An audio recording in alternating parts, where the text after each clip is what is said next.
I'm Deborah Owens, America's Wealth Coach, and it's time to get wealthy. You're going to learn exactly what you need to do to achieve the level of financial success that you desire and you deserve. Have you been in pursuit of the American dream? You followed all the rules. College, multiple degrees, check. Six-figure career, check.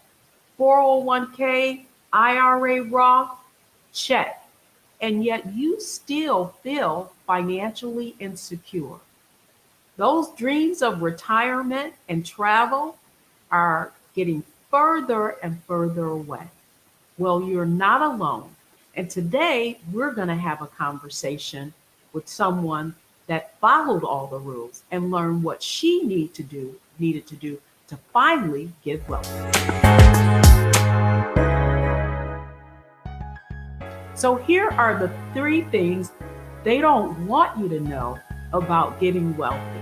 First is time on the job does not really mean more income. The other is you need to diversify your income. And finally, and this is most important, you have to make the shift from an earner to an owner mindset. Well, that's exactly what our guest that we're going to have a conversation did. Sophonia Hartway followed all the rules in pursuit of the American dream. She has multiple degrees. She's a systems engineer, and she's also a business owner of a franchise. Well, Sophonia, welcome to Get Wealthy. Good morning. Thank you so much for having me. Well, I'm excited to have you because I feel like, based on what I know, I described kind of your financial journey. And so today, what I want to talk about is just the different mindset, strategy, and executions that you had to take in order to get on your pathway to wealth. So let's tell the audience just a little bit about yourself, Sophonia. First of all, I'm from the South, and the South is more, they're more conservative in the things that they do, especially when it comes to money. I attended North Carolina A&T. I got my degree in computer science from A&T, and then I came up here and I got my master. I'm here in the Baltimore area. I got my master's in computer engineering. Worked for the government for a few years, and then I went contracting. But now I switched to being actually a 1099. So I work for myself in that aspect. And then along the way, had kids. And then I also always had in the back of my mind, I always wanted a business. I was like, oh, what does that mean? What does that look like? But over the years, I've always just taken the time to listen to others. So I put things in place as I went along. So when it came to like insurances, you can use the cash value for things that you want later. It's just so many different avenues that you can take.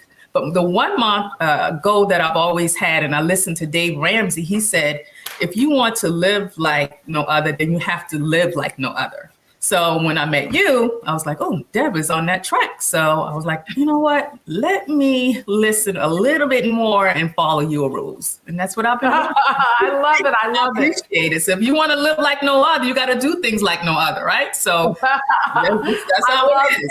I love that, Sophonia, because what you're really describing is the mindset shift that you had to make. Right. So that's really what I want to cover with the viewers today. The framework that Sophonia had to really take and apply in order to make her shift from earner to owner and really learn how to become wealthy. So the first thing really is, how was she able to make that shift and really learn how to turn her income into wealth?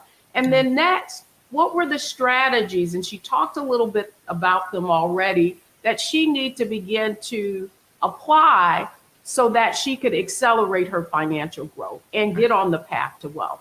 And then finally, how could she finally begin to execute on those strategies so that she could make some smart money moves? So let's start. So when we come back, we're going to start with the conversation around the mindset, those attitudes, beliefs, and behaviors that she alluded to coming from the South that she had to change in order to really begin to get wealthy. So when we come back, we're going to delve into the mindset that shifts that Sophonia had to make in order to accelerate her financial growth. So don't go anywhere. We'll be right back.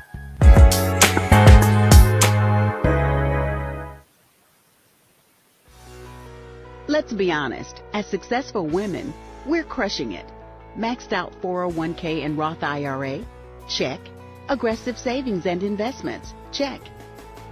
Yet, the freedom our success was supposed to buy can leave us stuck on the six-figure hamster wheel, watching retirement slip further down the road. There's another way. Get coaching courses and community at wealthyu.com.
Welcome back. I'm Deborah Owens, America's Wealth Coach, and we're talking about getting wealthy. So now we're going to delve into the framework that Sophonia used really to accelerate her financial growth. Mindset, strategy, and execution. Now we want to talk about the mindset shifts that Sophonia had to make. So Sophonia, let's talk about that. I mean, I find it really interesting that you talked about the fact that you're from the South, and so that meant having perhaps more conservative mindsets. So let's begin with, where did you kind of gain your attitudes and beliefs about money? What was your first lesson around money? My grandparents and my parents overall, they always had like several jobs back in the South, back in the 60s, 70s. You know, things weren't as plentiful as it is now. So my father always had two jobs. He worked as a barber and he also worked as a steel worker in my small town. My grandfather did the same thing. He was at the manufacturing job, but he also had a little side hustle as a grave digger. So I always saw multiple things going on in the family. And then they slowly went to real estate and they started buying houses. I'm like, what are they doing? What are they doing? So I was like, okay, as you're growing up and I see it, and then I started like, oh, I can do that too. Yeah, why not buy a townhouse and rent it out? You know, why don't I just get some roommates? So over the years, I've always had roommates here and there in my house.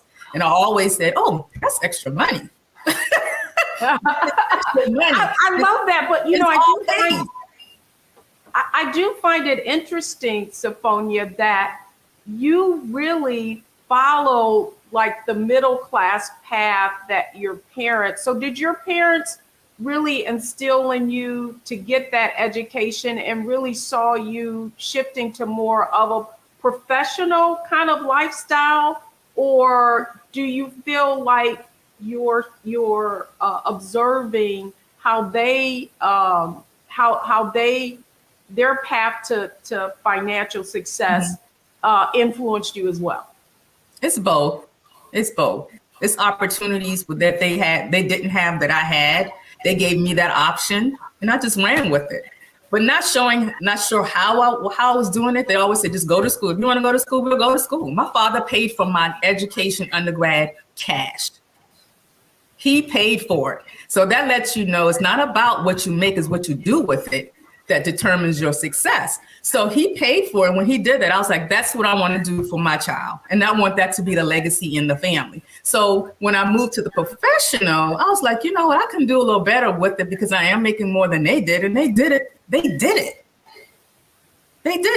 So I was like, okay, I can do this as well. What do I need to do to get there? And I just started searching out different avenues from there. It was just the right people, the right group that you're in, your friends. So all of those added up as time. And then I just slowly applied. And I just built upon what they were showing me.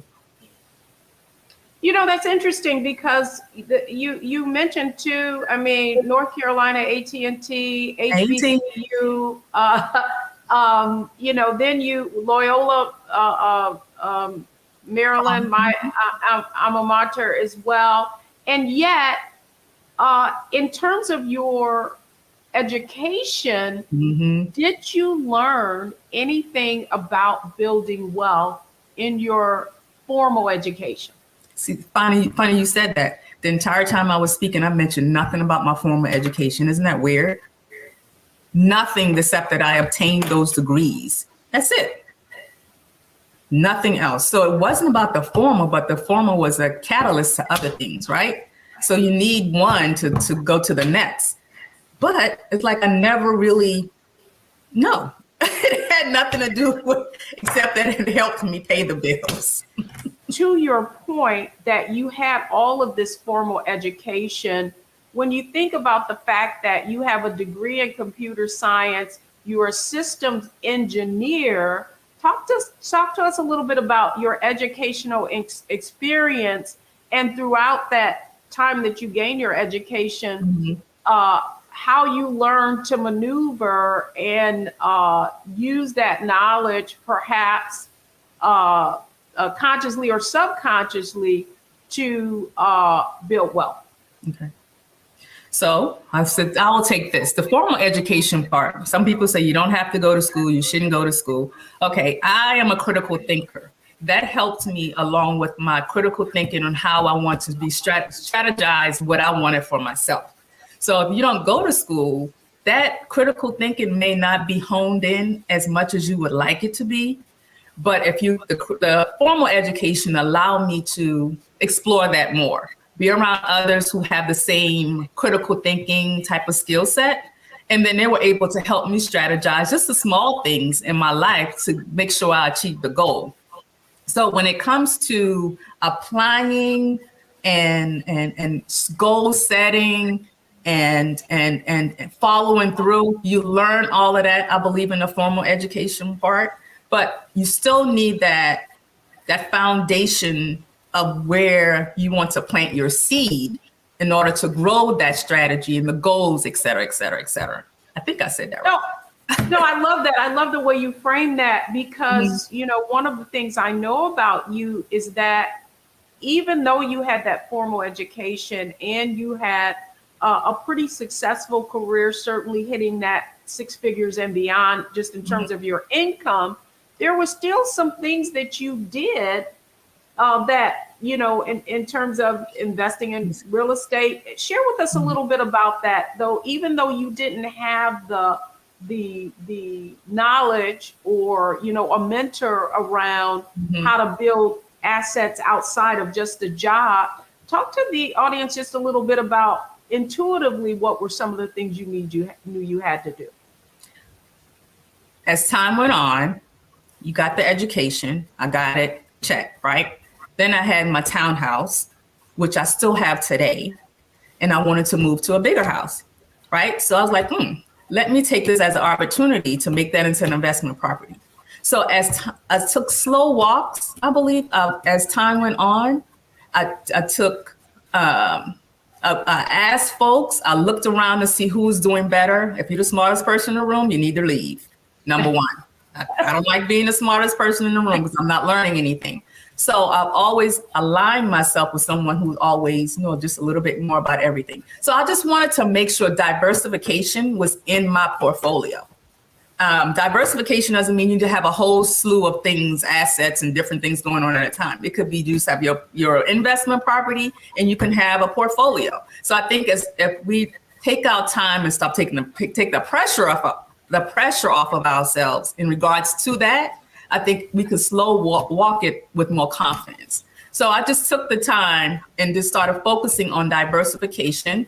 And if I were to get sick, if I don't go to work, then what income do I have? Did I have my long-term insurance? Do I have a short-term disability insurance? So all of those all of those diversification type of things that we call is important to the bigger goal of everything. So I just slow walk myself through all the things that I needed to have in place for that framework you're alluding to. You must have a small framework of how you're going to take care of yourself in the event this happens. I'm a plan for the worst scenario type of person. My daughter hates it, but I do that. I was like, I'll double check, triple check. And I'm okay with paying extra more just to have the security there. And some people are not. It just depends on where they are. Well, I love what you said, because I wonder if your engineering background systems really, yes. have influenced that approach. So I love this conversation, and just a couple of things around what you said around your mindset. It really is interesting that watching your parents entrepreneurial and having those kind of multiple and side hustle jobs, that never left you, even as you gain more kind of a formal education and more income. And so when we come back, I want to explore the next part of the framework, which is the strategy. So folks, don't go anywhere. Love this conversation with Sophonia Hardaway, who is sharing exactly what she's been doing to get wealthy and what you can do too. So when we come back, we're going to delve a little more until the next part of the framework, and that strategy.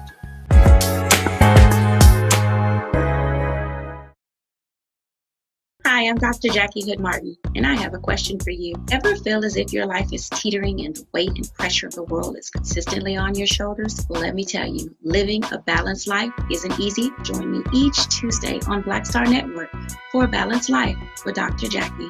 We'll laugh together, cry together, pull ourselves together, and cheer each other on. So join me for new shows each Tuesday on Black Star Network, A Balanced Life with Dr. Jackie.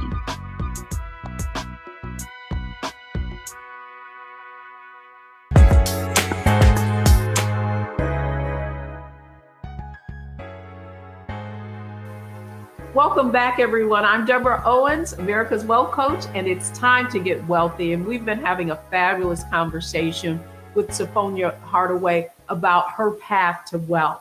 And so we've been talking about the strategy, the framework, mindset, strategy, execution that Sophonia really applied.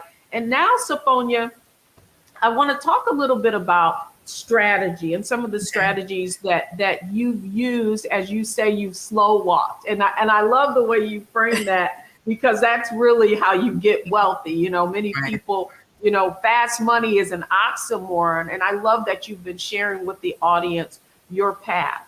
So now I want to delve a little bit into strategy, because even though you didn't have your parents did sort of conventional things, side hustle, additional income, buying real estate. One of the things that you had to do as you went on in your career is invest, right? Mm-hmm. So talk to us a little bit about, what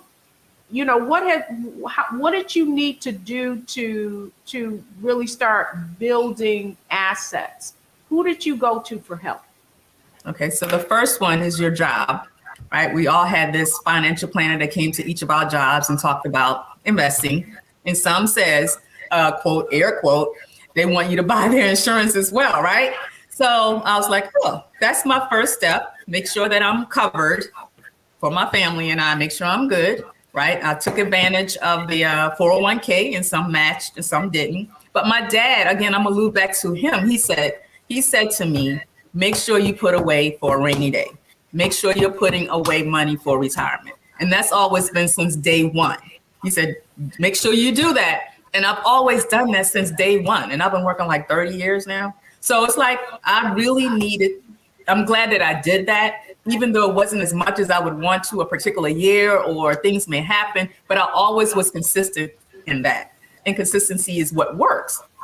And as the time went on, I noticed that, okay, insurance was a big deal. Let me just check out this insurance and cash value. And what does that mean?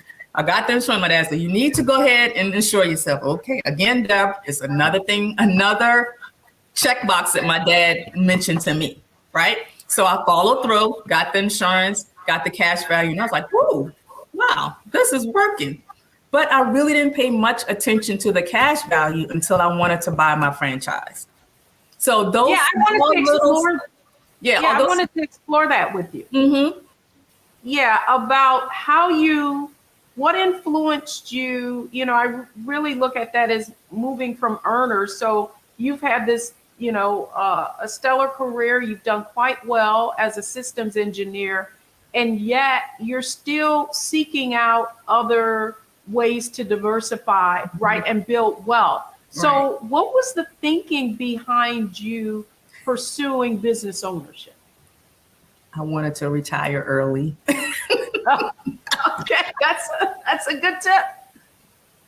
That was the main goal. It wasn't anything else. I wasn't even thinking about it being a wealthy thing. I just wanted to retire early and be able to take care of myself and be comfortable, right? So that's my goal in all that it is. And again, I'm going to loop back to what Dave Ramsey said. If you want to live like no other, you got to do things like no other. And that's basically what I've been doing. And over time, those small steps that I said, again, slow walk, and I took advantage of the advice that people gave me.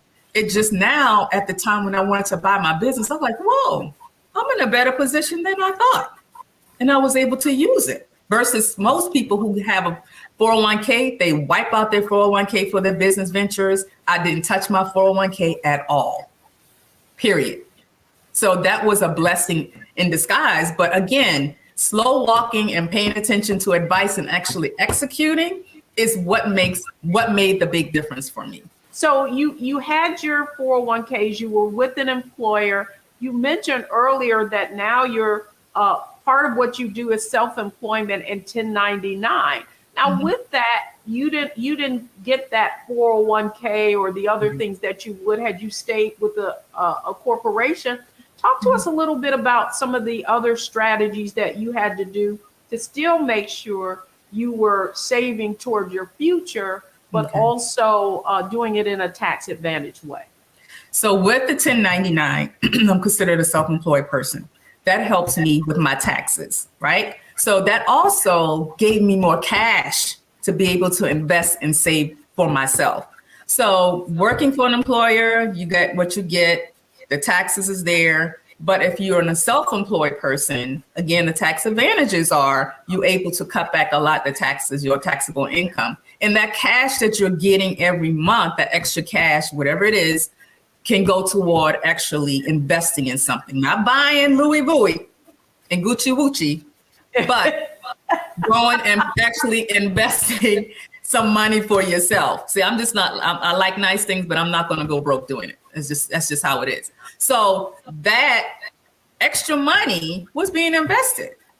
I invested it. I didn't play with it at all. And then when I met you in the group, I just was able to take it to the next level and use that strategy a little bit more. So I do want to talk about as well, though, because and I think this is for many viewers. What I find really interesting about you, Sophonia, was that throughout your journey, one of the things you have relied on was financial advisors. And yet, even though you had a financial advisor, one of the reasons that you sought Wealthy You out was because you felt like you should be further ahead.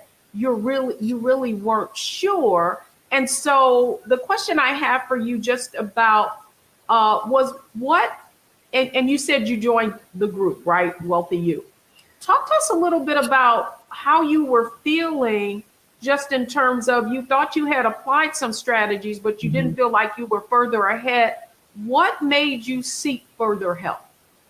Frustration, not having the information. Like I said, I'm a critical thinker. I need all the information to make a decision. And I felt like I just wasn't getting the information. I would ask questions like, oh, you don't need to know that. What do you mean? I don't need to know that. Can you just take the time to explain it to me? And right, I may not need to know it, but I am paying you to explain it to me. But it's just that they never did. And so they will put you in these vanilla, I guess, assets or portfolios or what do they call them? These, portfolios that allow you to get money, but not as much as you could be getting. And you don't understand what you're actually invested in. You may not be invested in, I don't know, the KKK based on the company that you don't know that, but you're able to, in the group, you taught us we're able to investigate and actually research companies to see who's actually the owner, if it's something you align with socially. You just never, you're able to change that. You get that information to make that sound decision. But having a financial planner, they don't know. They take a test. They really don't know. They just take a test and they don't know how to apply. And most people who are doing it, their finances is all jacked up. This is how it is. But they are able to give you this vanilla shape step by step, but they can't explain to you how it actually affects your money. And you're not like everyone. Everyone's situation is different. So joining the group helped me to realize that and gave me the information that I need to take it further. I love that. So when we come back, what I want to do with the audience is for you to share with them some of the now that you had the strategy, you had more, you were 1099, you saw the tax advantages to that, you got more expertise, you gained more knowledge. Now, when we come back, I want to talk about how you really executed on that knowledge. So don't go anywhere, folks. We're having a fabulous conversation with Sophonia about her journey to getting wealthy. We'll be right back.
Pull up a chair, take your seat.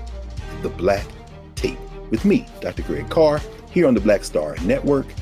Every week, we'll take a deeper dive into the world we're living in. Join the conversation only on the Black Star Network.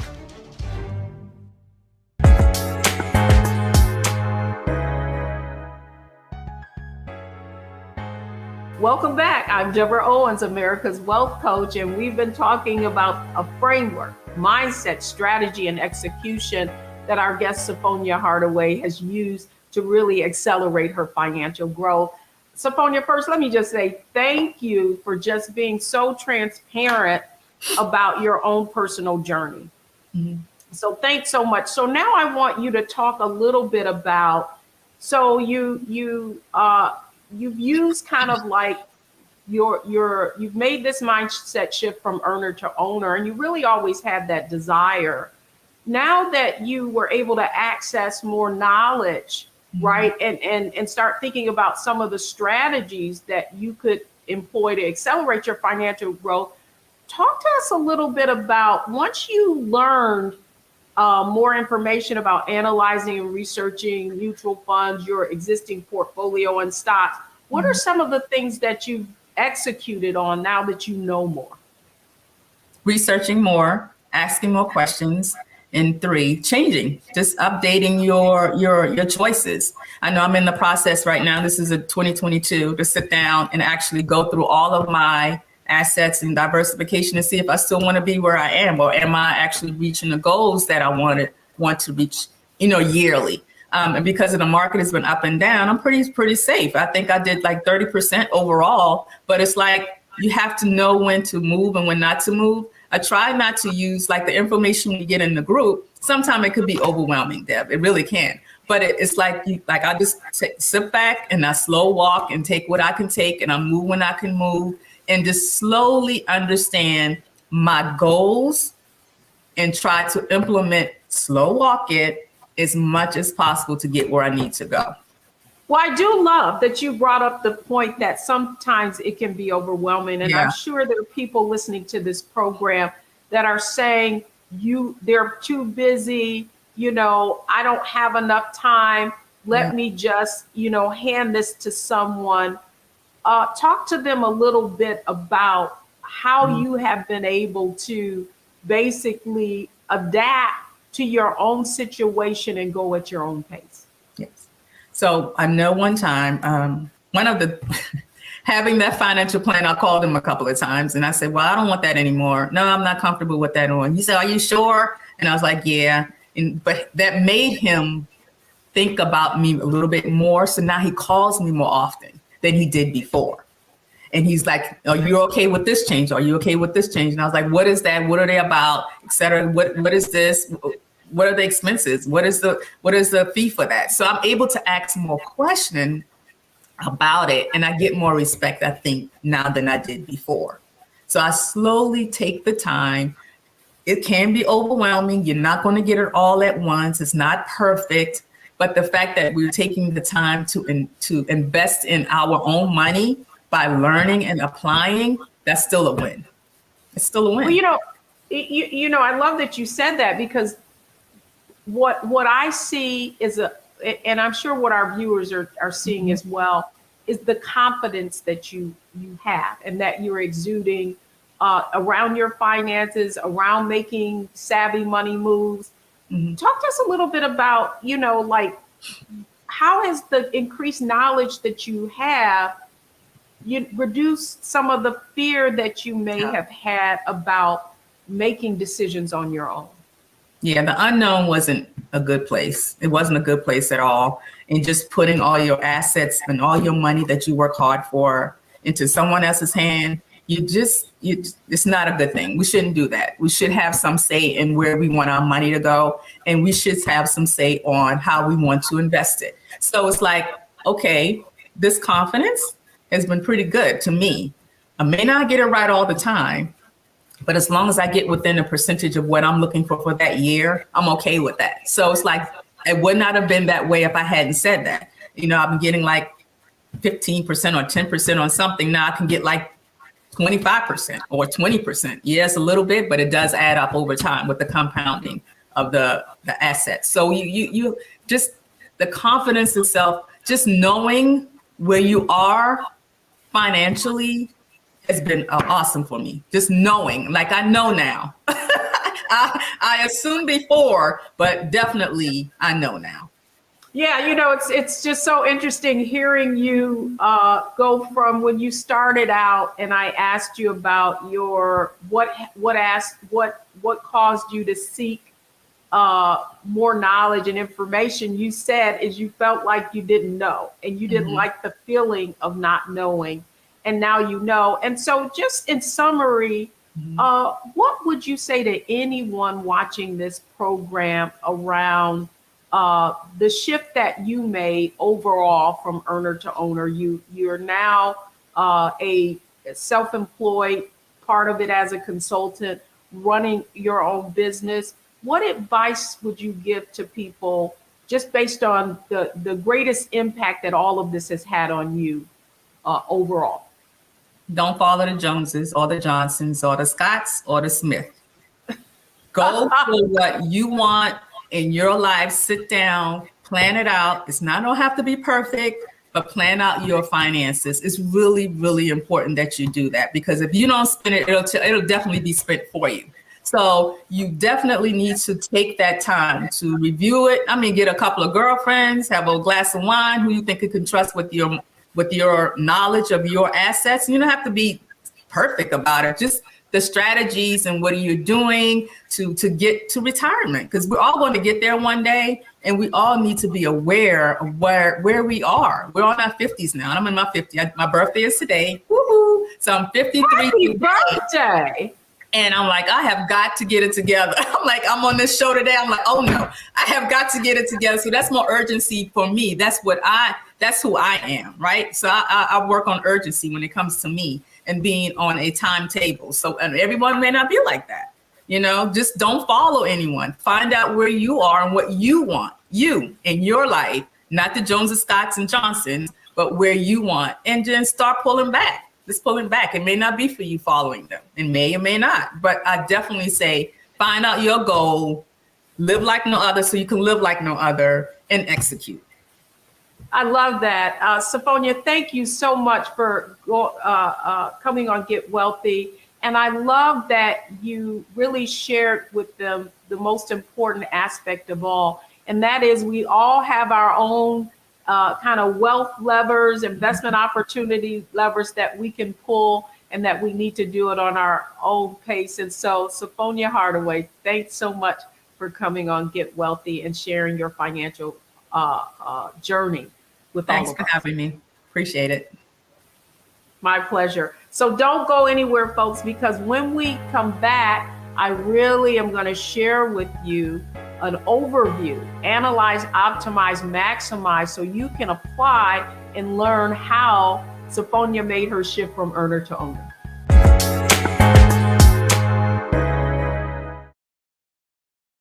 I'm Deborah Owens, America's Wealth Coach, and my new show, Get Wealthy, focuses on the things that your financial advisor and bank isn't telling you, but you absolutely need to know. So watch Get Wealthy on the Black Star Network.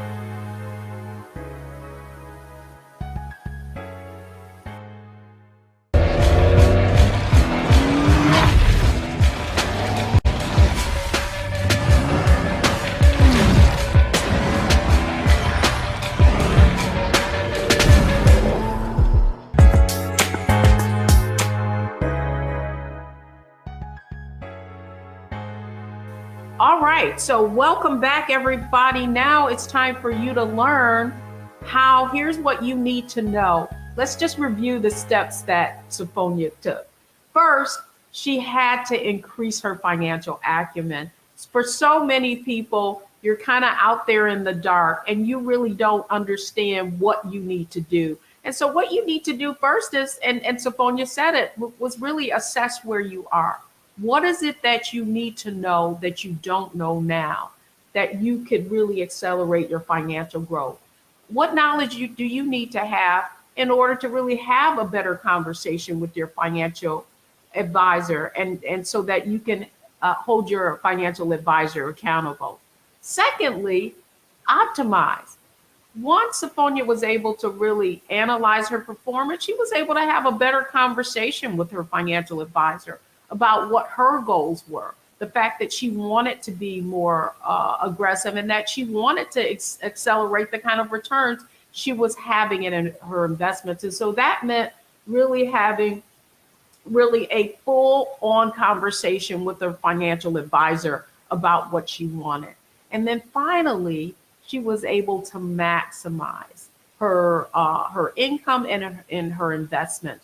She was able to make an assessment, the fact that she could invest in her own business. She was able to maximize the kind of investments that she was making for her business, as well as based on her income, and have tax advantage investments and take advantage of all of the investment opportunities that were in front of her.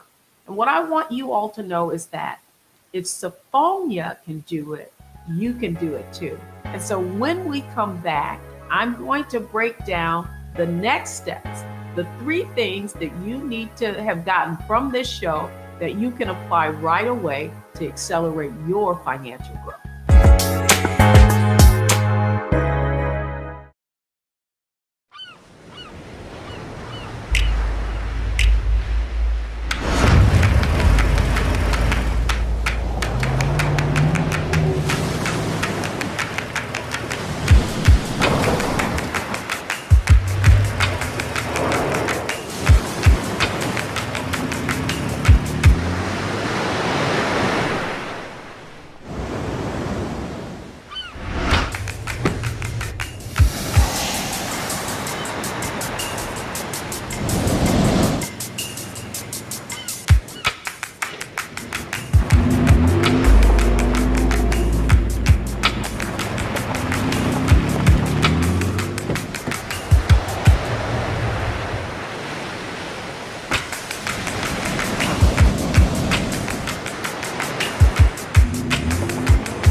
We're all impacted by the culture, whether we know it or not. From politics to music and entertainment, it's a huge part of our lives, and we're going to talk about it every day right here on The Culture with me, Faraji Muhammad, only on the Black Star Network.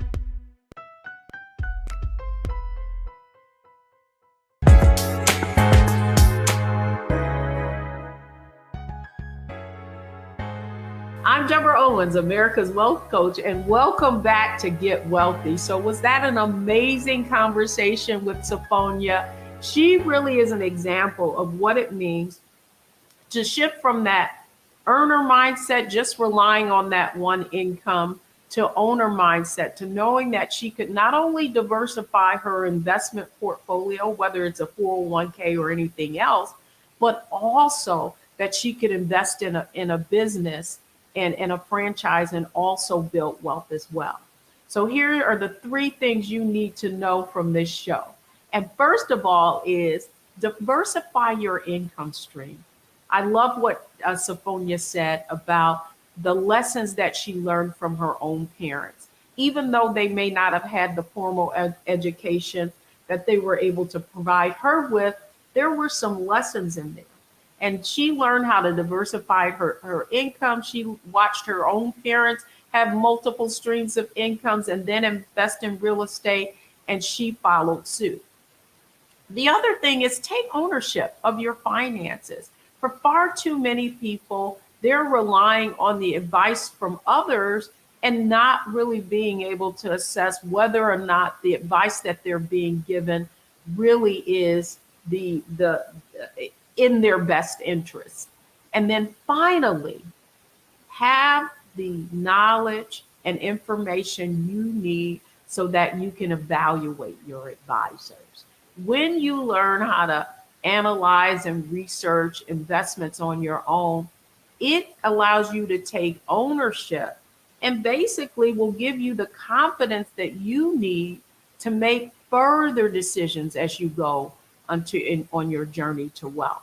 And so that's the 3 things that you need to know from the show. And now it's all about mindset, strategy, and execution. So I can't wait to see you on our next show, where you'll learn more about how you can get wealthy. I'm Deborah Owens, America's Wealth Coach, and you're learning how to take ownership of your financial success so that you can achieve the level of financial success you desire and you deserve.